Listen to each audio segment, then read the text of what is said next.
ang column at ang row ng matrix B ay the same. Okay? So dapat ito, n nga, kaya hindi dito. So dapat equal yun. Okay? Ngayon kung hindi equal sila, so hindi natin pwede i-multiply. Ganon din sa addition and subtraction. Kapag hindi the same ang division, hindi natin i-divide. Okay?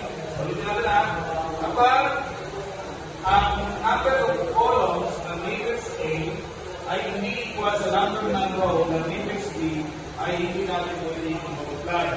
So ang rule dapat ito ay parehas. Okay, ano mangyayari sa number of row? So ang magiging ang row na n, okay, at yung A, ang magiging dimension ng ating product. And this will become n by p. Okay? So, example. If we have matrix A, 1 is 1, 1. Okay? Ang matrix B natin ay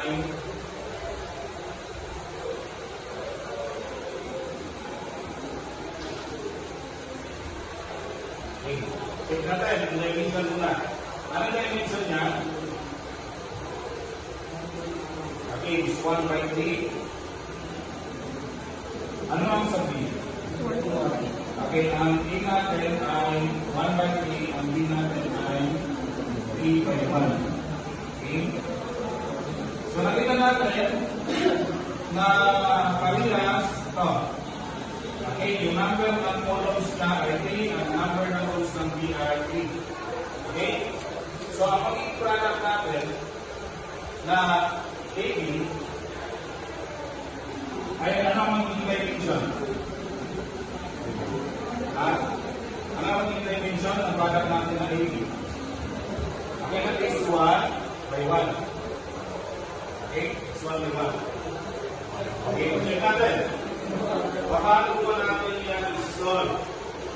Okay? Okay, ito pala. Kung ang AB, ang multiply natin, hindi ibig sabihin ang BE ay kaya natin i-multiply. Not all the time na ang AB is equal to BE. Ibig sabihin, ang sagot ng AB ay hindi lahat ng sagot ay BE. Okay? Kasi pwede hindi sila magpaparehas ng bisugan. Okay? Or, pwede hindi mag-multiply ang kabaliktaran ng dalawang matrix. Okay? Kaya makakagal yung order na hinahanap natin. Kung AB, so dapat AB. Kung AB naman, dapat BA, dapat satisfy natin sa condition natin siya. Okay? Now, so we have to solve. AB is equal to 1, negative 1, 2, ito yung ating element, 3 times 4, 2, 3. Kaya ano gagawin dito? Pagkakala natin ang row sa column. Okay?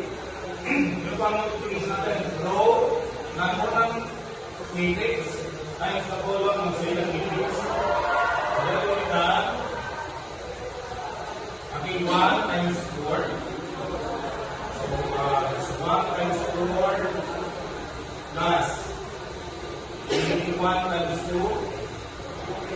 Okay, it's negative 1 times 2 plus 2 times 3. Okay, 2 times 3. Okay? Alis nyo na 4 plus negative 2 plus 6. Ano sagot na? That is 8. So, that is 1 by 1. Okay? Ano